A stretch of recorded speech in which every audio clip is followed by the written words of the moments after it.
رمضان کا اصل میں جو پروگرام ہے، میں پہلے ذرا تمہیداً عرض کر دوں، یہ ہم صرف واقف ہیں روزہ دن کا اور رات کو 1 گھنٹے کی تراویح۔ یہ بہت بڑا مغالطہ ہے، بہت بڑا مغالطہ ہے، بہت بڑا مغالطہ ہے۔ روز اصل میں رمضان کا پروگرام کیا ہے؟ دن بھر کا روزہ اور رات کے اکثر حصے کو قرآن کے ساتھ لے کر جاگنا۔ لیکن حکمت خداوندی نے پہلے حصے کو تو فرض کیا ہے، دوسرے کو فرض نہیں کیا، اس کو ترغیب اور تشویق پر چھوڑ دیا ہے۔ لیکن اس کی جو اہمیت ہے میں چاہتا ہوں کہ پہلے اچھی طرح اس کو سمجھ لیں آپ۔ دیکھیے پہلی حدیث اس میں ہے ان سلمان الفارسی رضی اللہ تعالی عنہ قال خطبنا رسول اللہ صلی اللہ علیہ وسلم فی آخر یوم من شعبان۔ حضرت سلمان فارسی سے مروی ہے، انہوں نے فرمایا کہ خطبہ ارشاد فرمایا ہمیں اللہ کے رسول نے صلی اللہ علیہ وسلم شعبان کے آخری دن۔ فقال، آپ نے ارشاد فرمایا، یہ خطبہ طویل ہے، میں نے صرف شروع کے چند جملے یہاں نقل کیے ہیں۔ یا ایھا الناس قد اظلکم شہر عظیم، اے لوگوں تم پر ایک بہت عظمتوں والا مہینہ سایہ فگن ہو گیا ہے۔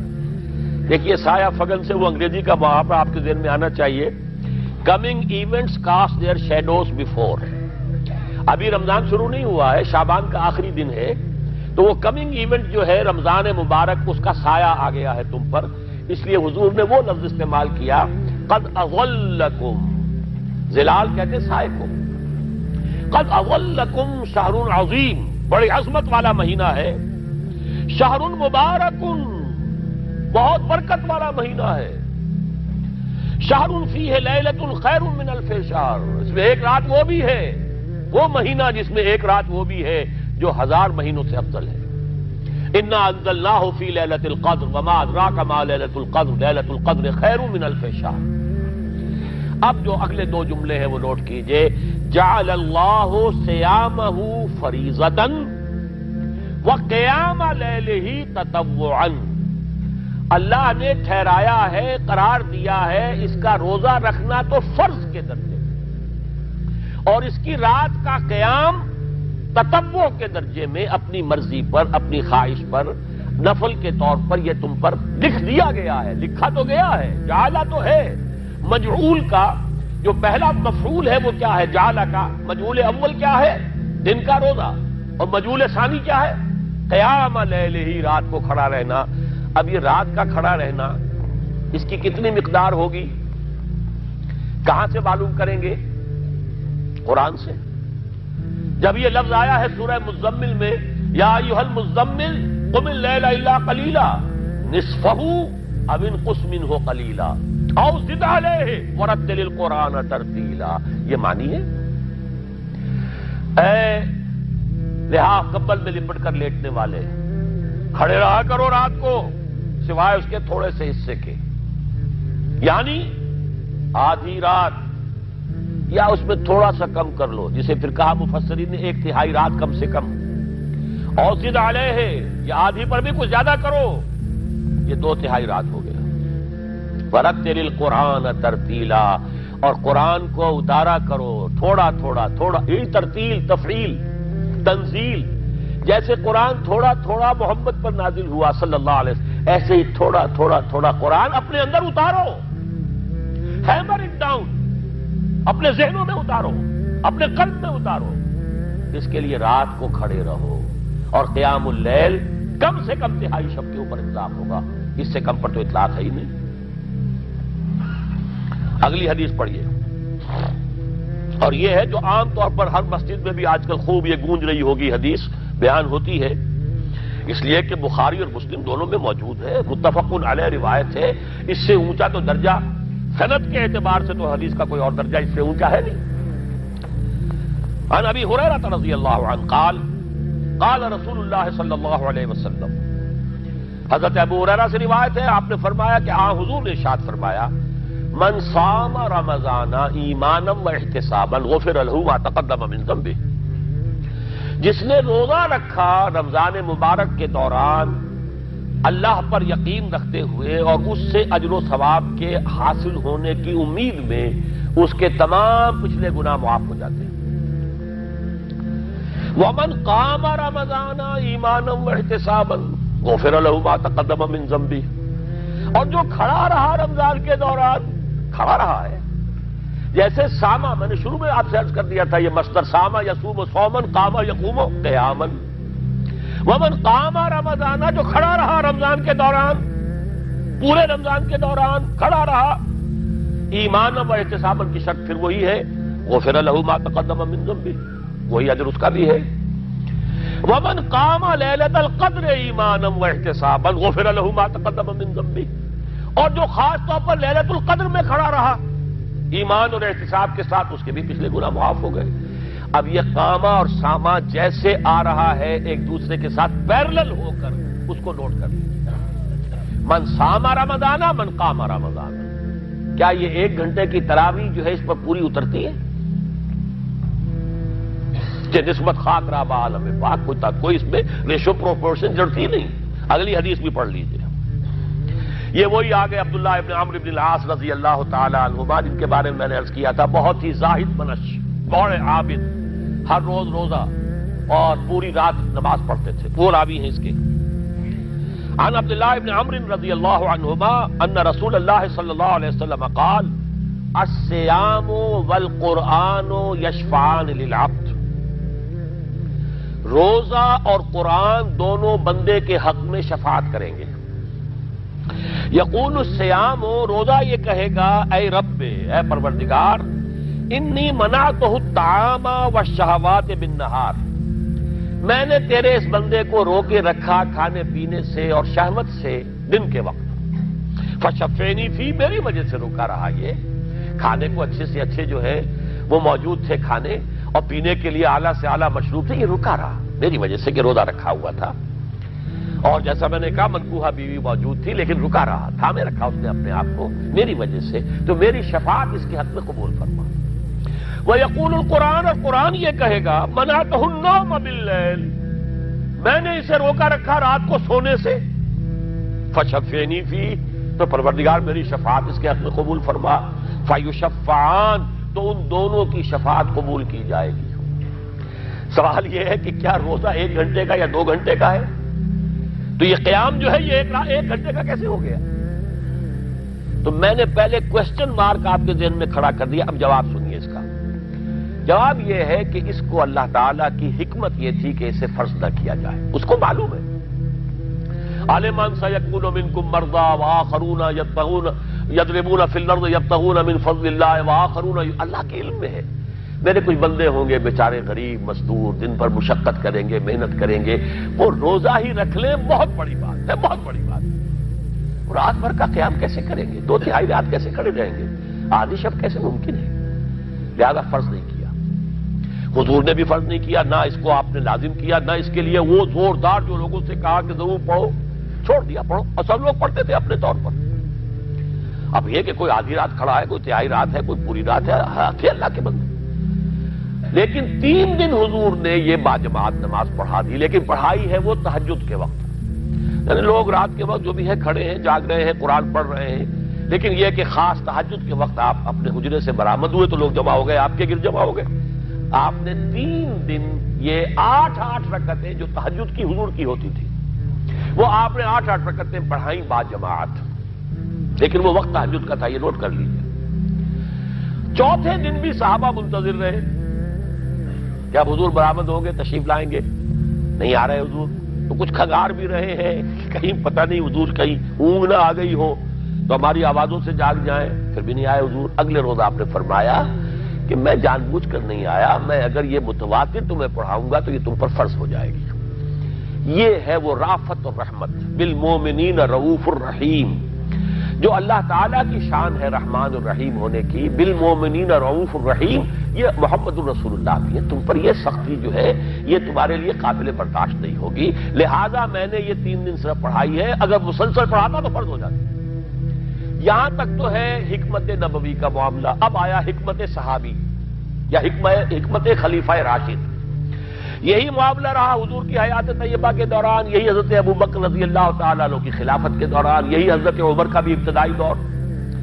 لیکن دور خلافت عمر فاروق کے دوران یہ واقعہ آیا کہ حضرت عمر داخل ہوئے مسجد میں، دیکھا رات کے وقت ابھی کوئی باجماعت تراویح کا کوئی انتظام نہیں تھا، آپ نے دیکھا کچھ لوگ مسجد کے اس کونے میں کھڑے ہیں، ایک حافظ ہے، ساتھ تو حافظ نہیں ہوتے تھے نا، تو کوئی حافظ ادھر، انہوں نے 5 6 7 8 آدمیوں نے کسی حافظ سے گزارش کی، وہ انہیں قرآن سنا رہا ہے، وہ کھڑے سن رہے ہیں، کوئی دوسرے کونے میں ایک دمگھٹا ہے کہ اس پہ تیسری طرف ہے، کہیں ہے، تولیوں کے اندر لوگ جو ہے وہ قیام اللیل کا حق ادا کر رہے ہیں۔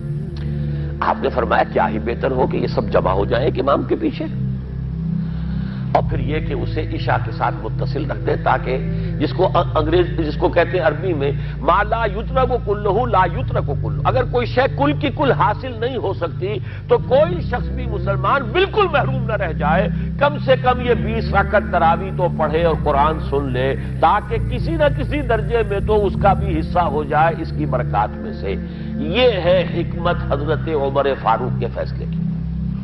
اور چونکہ حضور نے فرمایا علیکم بسنتی و سنت الخلفاء الراشدین المہدیین، تم پر لازم ہے کہ میری سنت کو اور میرے خلفاء راشدین کی سنت کو مضبوطی سے پکڑو، یہ وجہ ہے کہ فقہائے اربعہ جو ہیں ہمارے، وہ سب کے سب اس کو واجب کے درجے میں رکھتے ہیں، اس لیے کہ یہ فیصلہ حضرت عمر کا ہے، عمر خلیفہ راشد ہیں رضی اللہ تعالی عنہ، لہذا یہ نظام بن گیا تراویح کا۔ اب میں اس کی نفی نہیں کر رہا، لیکن جو شخص سمجھتا ہے کہ اس سے اصل حکمت اور غرض و غایت پوری ہو گئی، وہ مغالطے میں مبتلا ہے۔ یہ تو علی الاقل کم سے کم اس درجے میں کہ ہر مسلمان کم سے کم اس درجے تک تو جو ہے وہ کچھ نہ کچھ حظ حاصل کر ہی لے، اور وہ اس سے محروم نہ ہو بالکل ہی۔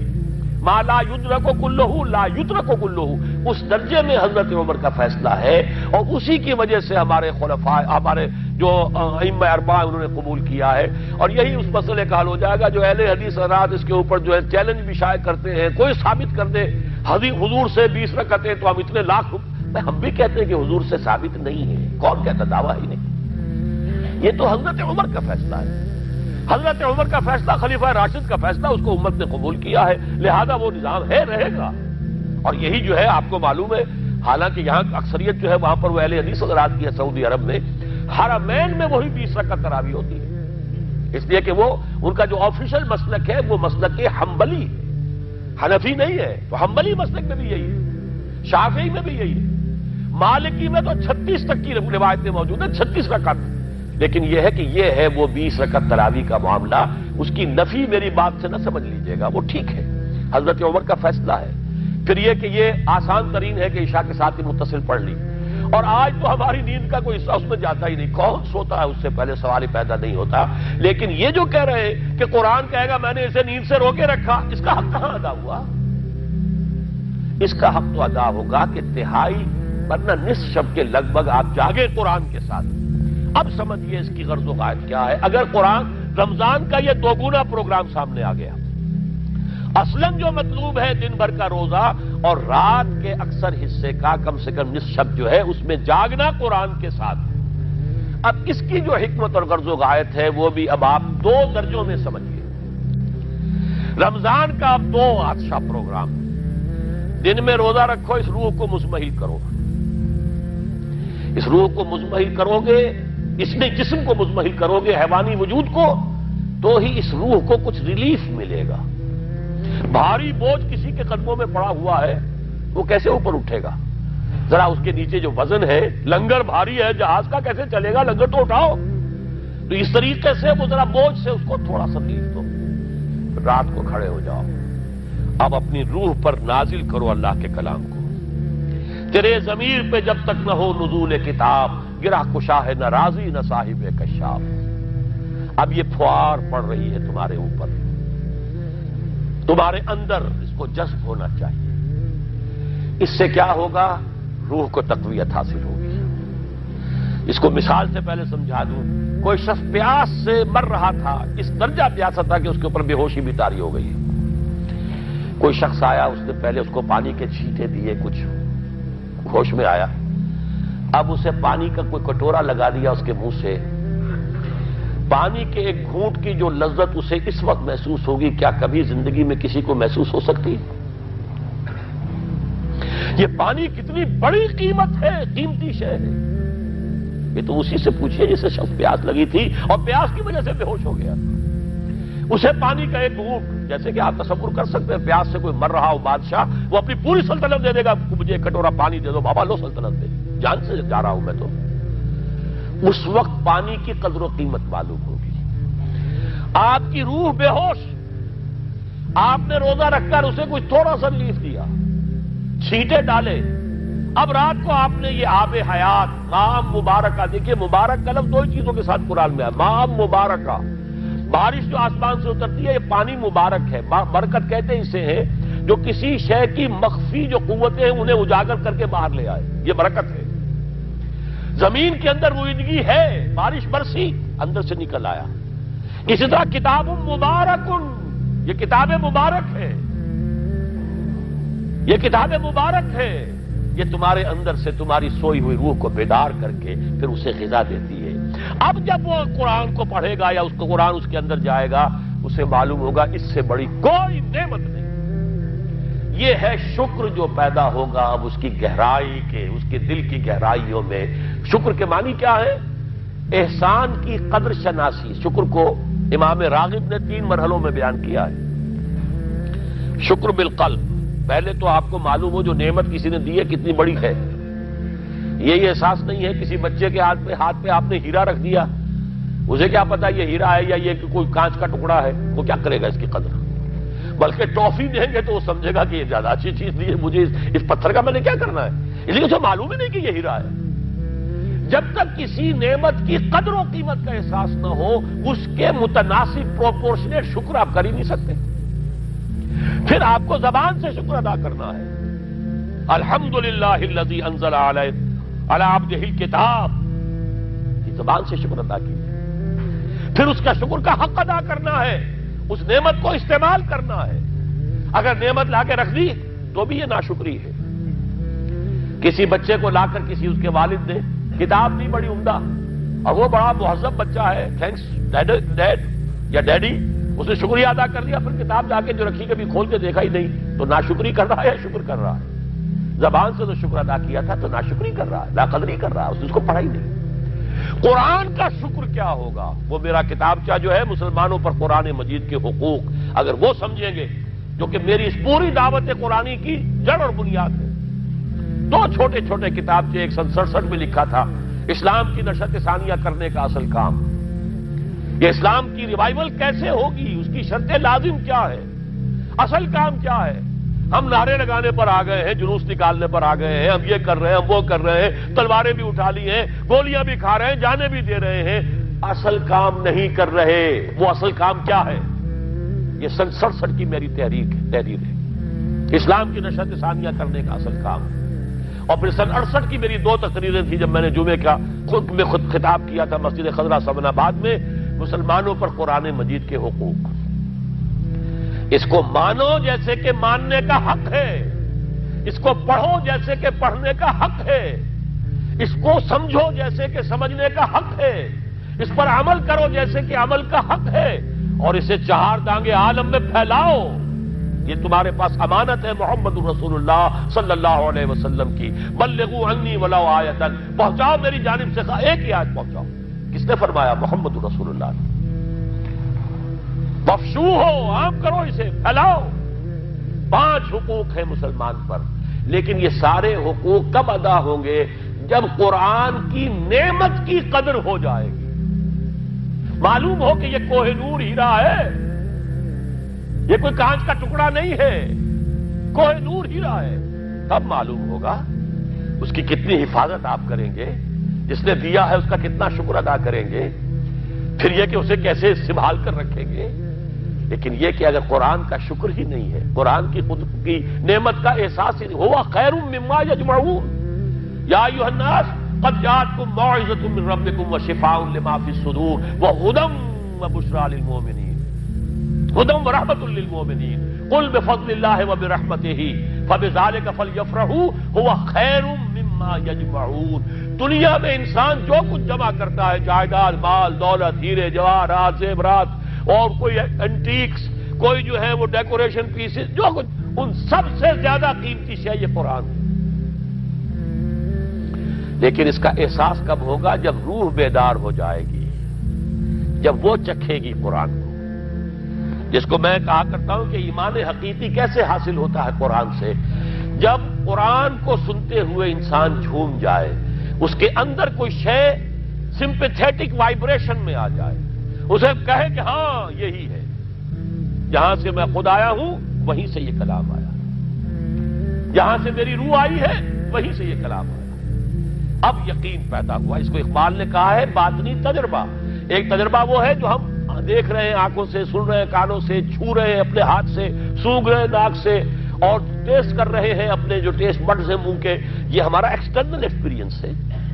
لیکن ایک انٹرنل ایکسپیرینس ہے۔ ساری جو بحث اٹھائی ہے علامہ اقبال نے ریکنسٹرکشن پر، اس کا بنیادی نقطہ یہ ہے کہ انٹرنل ایکسپیرینس بھی اس ایکسٹرنل ایکسپیرینس کی طرح بلکہ اس سے زیادہ بڑھ کر قابل اعتماد ہے۔ یہ ہے انٹرنل ایکسپیرینس۔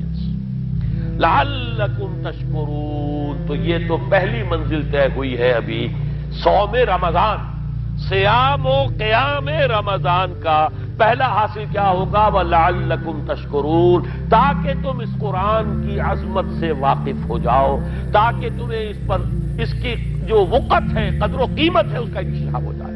اب اگلا مرحلہ آئے گا۔ اب یہ روح کچھ توانا ہو کر، کچھ ہوش میں آ کر کدھر اس کی توجہ ہوگی؟ کل شیء یرجع الی اصلہ، ہر شے اپنی اصل جڑ کی طرف رجوع کرتی ہے۔ ہمارا حیوانی وجود زمین کی طرف جاتا ہے۔ یہ سورہ اعراف میں جو کہا بلعام بن باورہ کے بارے میں، وَلَكِنَّهُ أَخْلَدَ إِلَى الْأَرْضِ، زمینی خواہشات ہی کے چکر میں آپ ہیں تو گویا کہ آپ زمین میں دھسے جا رہے ہیں۔ روح بیدار ہوگی تو کدھر متوجہ ہوگی؟ اپنے مرکز کی طرف مائل پرواز کا حسن۔ بڑا پیارا مصرع ہے، اگلا مصرع میں نہیں پڑھتا، لیکن یہ کہ یہ اپنے مرکز کی طرف، اپنے منبع اور سرچشمے کی طرف، کہاں سے آئی یہ روح؟ امر ربی، کہ ادھر متوجہ ہو۔ ہم پڑھا کرتے تھے اپنے ہائی اسکول کے زمانے میں، تو جو صبح پریئرز ہوتی تھی اس میں خاص نظم تھی، مجھے یہ معلوم نہیں شاعر کون ہے۔ مجھ کو ہے تیری جستجو، مجھ کو تیری تلاش ہے، خالق میرے کہاں ہے تو، مجھ کو تیری تلاش ہے۔ اب آپ دیکھیے پورے مذاہب کی تاریخ میں انسان کہاں کہاں گیا ہے خدا کو ڈھونڈنے کے لیے۔ کوئی برف پوش چوٹیوں کے اوپر جو ہے تپسیا میں لگا ہوا ہے، کیوں؟ رب کا قرب حاصل کرنے کے لیے نا، پرماتما سے لو لگانے کے لیے۔ وہ غاروں میں ہے، تپسیا اور ریاضتیں کر رہا ہے، کوئی صحراؤں میں گیا ہے، گوتم بدھ کہاں کہاں گیا ہے، کہاں کہاں گیا ہے، کچھ آپ کو اندازہ ہی نہیں۔ انسان اس کے اندر کوئی شے ہے جو کسی کو تلاش کر رہی ہے۔ میرے اندر ہی وہ شے بھی ہے جو مجھ سے کہتی ہے کہ کچھ کھانا ڈالو اس منہ کے اندر، اس پیٹ میں ڈالو، ہے وہ بھی میرے اندر شے۔ ان لنفسک علیک حقا، یقیناً تمہارے نفس کا بھی تم پر حق ہے۔ میرے اندر ہی کوئی شے ہے جو کچھ اور شے چاہتی ہے، کسی اور چیز کی متلاشی ہے، وہ کسی اور شے کے عشق میں ہے۔ یہ دوسری بات ہے، اسے ہم نے سلا رکھا ہے، لوریاں دے دے کے تھپک تھپک کر۔ ہم تو اپنے جسم ہی کی طرف متوجہ ہیں، لہذا ہمیں وہ پیاس محسوس ہی نہیں ہوتی کہ یہ بھی واقعی میرے اندر کوئی پیاس ہے۔ روح بیدار ہوگی تو وہ پیاس جو اس کے اندر اب پیدا ہوئی ہے وہ کدھر متوجہ ہوگی؟ اپنے پروردگار کی طرف۔ یہ ربط ہے اگلی آیت کا، آپ پڑھیے، وَإِذَا سَأَلَكَ عِبَادِي عَنِّي فَإِنِّي قَرِيبٌ۔ جب یہ روح اللہ اللہ ہے، مجھ پر پہرا دے گا کون لڑائی میں، مجھ پر پہرا دے گا کون لڑائی میں، مجھ پر پہرا دے گا کون لڑائی میں، مجھ پر پہرا دے گا کون لڑائی میں۔ میں صدیق اکبر آقا بول پڑے مٹھی سے بو جہل کی کنکر بول پڑے، اللہ اللہ ہے اللہ اللہ ہے اللہ۔ بیدار ہو کر اپنے مرکز کی طرف متوجہ ہوگی، اپنے منبع اور سرچشمے کی طرف متوجہ ہوگی، اپنے مبدا کی طرف متوجہ ہوگی، تو اے میرے نبی صلی اللہ علیہ وسلم، جب میرے بندے آپ سے میرے بارے میں پوچھیں، فَإِنِّي قَرِيب، انہیں بتا دیجئے میں قریب ہی ہوں، کہیں دور نہیں۔ اس کی رگے جان سے بھی زیادہ قریب ہے.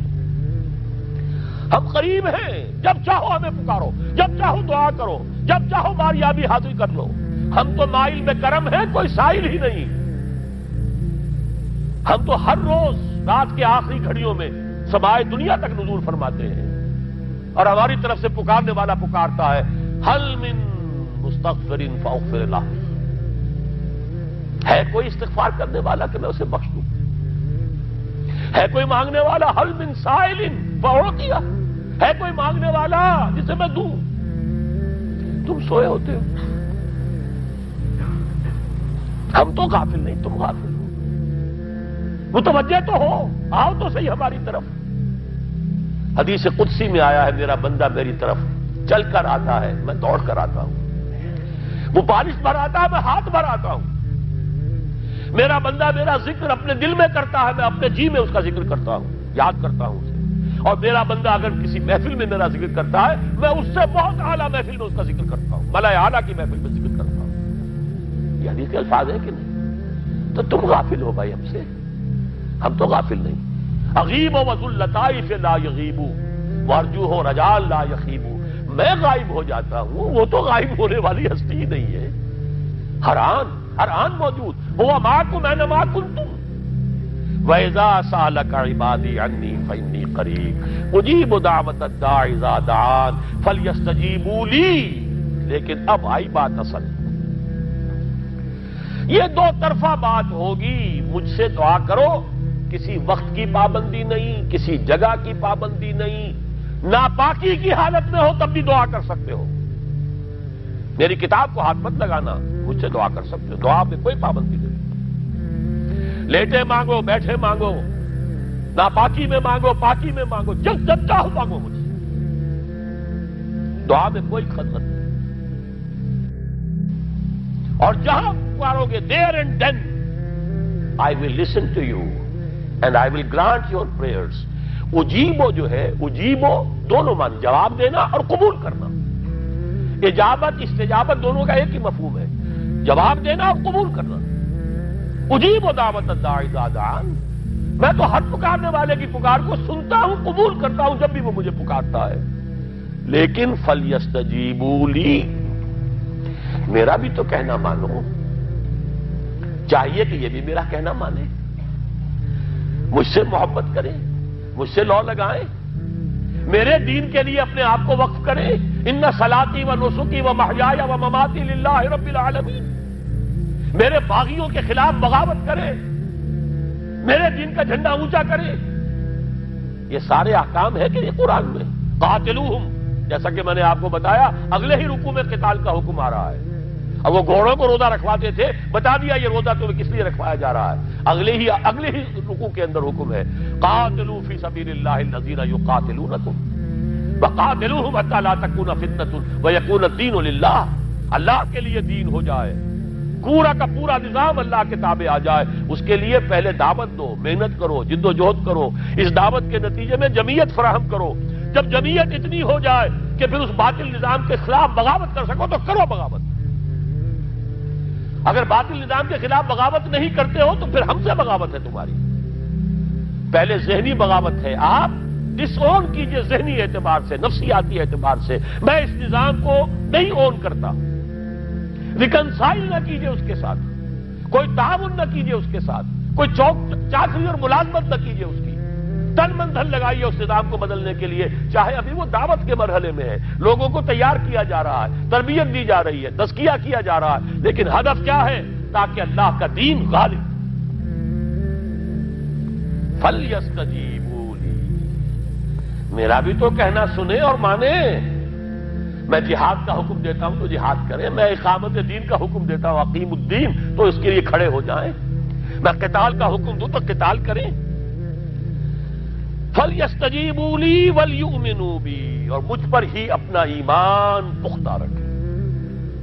توکل کریں تو مجھ پر کریں، محبت کریں تو مجھ سے کریں، راضی رہے تو میری تقدیر پر راضی رہے. توکل ہو، راضی برضائے رب ہو، اطاعت ہو، جب تک یہ ساری چیزیں اللہ کے لیے نہ ہو جائیں. والذین آمنوا اشد حبا للہ، اصل میں تو مومن وہ ہوتے ہیں جو سب سے بڑھ کر شدید ترین محبت اللہ سے کرتے ہیں. قل ان کان آباؤکم وابناؤکم واخوانکم وازواجکم وعشیرتکم واموال اقترفتموها وتجارۃ تخشون کسادها ومساکن ترضونها احب الیکم من اللہ ورسولہ وجہاد فی سبیلہ فتربصوا حتی یاتی اللہ بامرہ واللہ لا یہدی القوم الفاسقین. اے نبی ان سے کہہ دیجئے اگر تمہیں اپنے باپ، اپنے بیٹے، اپنے بھائی، اپنے اسپاؤسز، بیوی کے لیے شوہر، شوہر کے لیے بیوی، اور رشتہ دار، اور تمہارے وہ مال جو تم نے بڑی محنت سے جمع کیے ہیں، تمہارے وہ کاروبار جن کا تمہیں اندیشہ ہوتا ہے کہ کساد بازاری نہ ہو جائے، کہیں پر جو ہے ریسیشن نہ آ جائے، اور تمہارے وہ مکان اور محلات جو تم نے بنائے ہیں، اگر یہ 8 چیزیں محبوب تر ہیں اللہ سے اور اس کے رسول سے اور اس کی راہ میں جنگ کرنے سے، جہاد سے، تو جہاد دفع ہو جاؤ، بیٹھو وہاں یہاں تک کہ ہم اپنا فیصلہ سنا دیں. اور اللہ ایسے فاسقوں کو، ایسے ناہنجاروں کو ہدایت نہیں دیتا. یہ ہے قرآن، آیت نمبر 24 سورہ توبہ. فَلْيَسْتَجِيبُوا لِي وَلْيُؤْمِنُوا بِي لَعَلَّهُمْ يَرْشُدُونَ. اب وہ لفظ آ گیا رشد. دیکھیے پہلے آیا تھا لَعَلَّكُمْ تَتَّقُونَ. روزہ، مجرد روزہ تقوی پیدا کر دے گا، ضبط نفس. اور ضبط نفس بھی وہ جو حکم خداوندی کا تابع ہے. یہ روزے کی ریاضت ہے، روزے کی ریاضت کا حاصل ہے. رمضان کے روزے کے ساتھ قیام اللیل کا دو گنا پروگرام، دن میں روزہ، رات کا قیام قرآن کے ساتھ. اس کا پہلا نتیجہ کیا ہے؟ لعلکم تشکرون، تاکہ قرآن کی عظمت منکشف ہو جائے، قرآن کی قدر و قیمت سے تم آگاہ ہو جاؤ، تمہیں معلوم ہو جائے کتنی بڑی دولت ہے جو اللہ نے دی ہے. اور آخری بات یہ، جب تمہاری روح بیدار ہو جائے گی، اپنے مالک کے ساتھ ہم کلام ہوگی. اسی کا نام دعا ہے. دعا ہے جس کے بارے میں حضور نے فرمایا الدعاء مخ العبادہ، یہ عبادت کا جوہر ہے. الدعاء هو العبادہ، دعا ہی تو اصل عبادت ہے. یہ دعا ہی تو ہمیں میسر نہیں ہے. 17 رکعتیں پڑھنی ہے ہم نے عشاء کی، لیکن اللہ کے ساتھ کوئی لوگ نہیں لگی، ادھر کی ادھر کی سوچیں آ رہی ہیں. 17 رکعتیں پڑھی ہوں یا 7 پڑھی ہوں، 10 پڑھی ہوں، آپ کو اجر ملے گا، لیکن آپ کو دعا نصیب نہیں ہوئی. دعا کب ہوتی ہے؟ بقول اقبال، یہ جو میرے اندر ہے فائنائٹ ایگو، انائے صغیر، انا میں، یہ چھوٹی سی انا ہے. اس انائے کبیر، اس انائے کبیر کے لیے سب سے بڑی جو مظہر آیت ہے قرآن مجید میں وہ سورہ طٰہٰ کی، اننی انا اللہ لا الہ الا انا. میں ہوں وہ اللہ جس کے سوا کوئی الہ نہیں. اننی انا اللہ لا الہ الا انا. یہ ہے فاعبدنی واقم الصلاۃ لذکری. یہ انائے کبیر ہے، انفائنائٹ ایگو، اللہ، انا اللہ، دی بگ انا. اور یہ چھوٹی سی انا ہے، انا میں. جب یہ انائے صغیر انائے کبیر کے روبرو آتی ہے، ہم کلام ہوتی ہے. یہ ہے دعا. اگر یہ جاگی ہی نہیں، بیدار ہوئی نہیں، ہم کلام ہوئی نہیں، تو وہ دعا تو حاصل نہیں ہوئی. مخ عبادت جو ہے، جوہر عبادت کا حاصل نہیں ہوا. ہاں ایک شکل ہے عبادت کی، مراسم عبودیت ہے، یہ اشکال ہے. رہ گئی رسم ادا روح بلالی نہ رہی، فلسفہ رہ گیا تلقین غزالی نہ رہی. ایک شکل ہے، تم نے کر لی، اجر ملے گا. آخر وقت نکالا ہے، آپ اللہ کے سامنے کھڑے ہوئے ہیں، اجر سے محنت کا جو اجرت وہ دے گا، لازم اس پر بھی دے گا. لیکن حقیقت صلاۃ کوئی اور شے ہے. اسی لیے کہا محمد الرسول اللہ صلی اللہ علیہ وسلم الصلاۃ معراج المومنین. اہل ایمان کے لیے یہ معراج کے درجے کی شے ہے. معراج میں مکالمہ ہوا تھا نا، التحیات للہ والصلوات والطیبات. یہ حضور نے فرمایا السلام علیکہ ایھا النبی ورحمۃ اللہ وبرکاتہ. کس نے کہا؟ اللہ نے فرمایا. السلام علینا وعلی عباد اللہ الصالحین. حضور نے فرمایا اس سلامتی میں تمام اللہ کے نیک بندوں کو شامل کر رہا ہوں. سلامتی مجھ پر بھی ہو اور تمام اللہ کے نیک. یہ مکالمہ ہے، مخاطبہ ہے. جب تک یہ مکالمے اور مخاطبے کی شکل نہیں، اگر وہ انائے صغیر جاگی ہی نہیں، سوئی ہوئی ہے، بے ہوش ہے، پڑی ہوئی ہے، سسک رہی ہے یا مر چکی ہے، روح مر بھی جاتی ہے۔ جسم زندہ ہے، روح مر چکی ہے، جسم جان کے ساتھ زندہ ہے، حیوان انسان زندہ ہے، انسان مر چکا ہے۔ اس لیے قرآن کہتا ہے نبی یہ مردہ ہے، اموات غیر احیاء، یہ نہیں سنتے ہیں، یہ آپ کو سمجھتے ہیں آپ کے یہ بڑے غور سے سن رہے ہیں، نہیں سن رہے یہ تو مردہ ہے، روحانی طور پر مردہ ہے، ان کی روح مر چکی ہے، یہ تو حیوان رہ گیا زندہ، صرف یہ چلتے پھرتے مقبرے ہیں، یہ چلتے پھرتے تعزیے ہیں، اس کے سوا کچھ نہیں۔ یہ ابو جہل کون ہے اور ابو لہب کون ہے؟ یہ حیوان ابو جہل ہے اور حیوان ابو لہب ہے۔ ظاہر بات ہے کہ آنکھ تو کتے کی بھی ہے اور بلی کی بھی ہے، اور کان کتے کے بھی ہے، بلی کے بھی ہے۔ کتا بھی دیکھ کر گاڑی آ رہی ہے تو اپنے آپ کو بچاتا ہے، تم نے بچا لیا تو کون سا بڑا کمال کیا۔ وہ اندر کا انسان مر چکا ہے، یہ انسان اندر کا روحانی وجود یا مر چکا ہے یا سسک رہا ہے یا دبا ہوا ہے، بے ہوش ہے۔ یہ بیدار ہو اور ہم کلام ہو، افلاک سے آتا ہے نالوں کا جواب آخر، کرتے ہیں خطاب آخر، اٹھتے ہیں حجاب آخر، آتا ہے اللہ جواب دیتا ہے۔ اجیب دعوت الداعی اذا دعان، روحانی کان کھلے ہو تو تم جواب سنو گے، ان کانوں سے نہیں۔ وہی جب محمد پر آئی تھی ان کانوں سے نہیں آئی تھی، وہ دل پر اتری تھی براہ راست۔ فَإِنَّهُ نَزَّلَهُ عَلَىٰ قَلْبِكَ، ان کانوں کا ان آنکھوں کا سوال نہیں ہے، وہ دل پر براہ روح ہے محمدی پر۔ یہ روح، اسی لیے وہی کو بھی روح کہا گیا ہے، لانے والا بھی روح، اور روح الامین جس پر لایا گیا وہ بھی روح محمدی، جس کا مسکن ہے قلب محمدی، اور جو لائی گئی وہ بھی روح ہے۔ وَكَذَلِكَ أَوْحَيْنَا إِلَيْكَ رُوحًا مِّنْ أَمْرِنَا، یہ قرآن ہم نے نازل کیا، ایک روح ہے اے محمد جو آپ پر نازل کیا۔ مَا كُنْتَ تَدْرِي مَا الْكِتَابُ وَلَا الْإِيمَانُ، اس سے پہلے تو آپ کو کچھ پتہ نہیں تھا، کتاب کیا، شریعت کیا، ایمان کیا۔ وَلَٰكِنْ جَعَلْنَاهُ نُورًا، ہم نے اس قرآن کو نور بنا کر آپ پر اتارا ہے۔ یہ ہے، اس کے لیے ہے اصل رشد۔ اب آخری لفظ آیا رشد، یہ گویا کہ جو مختلف الفاظ ہیں قرآن میں، کامیاب، فائزون، اولئک هم الفائزون، ٹھیک ہے، فوز، کامیابی تک پہنچنے والا، اولئک هم المفلحون، یہ ایک اور لفظ ہے، لیکن راشدون یہ چوٹی کا لفظ ہے، اسی لیے صحابہ کے لیے آیا اولئک هم الراشدون سورہ الحجرات میں۔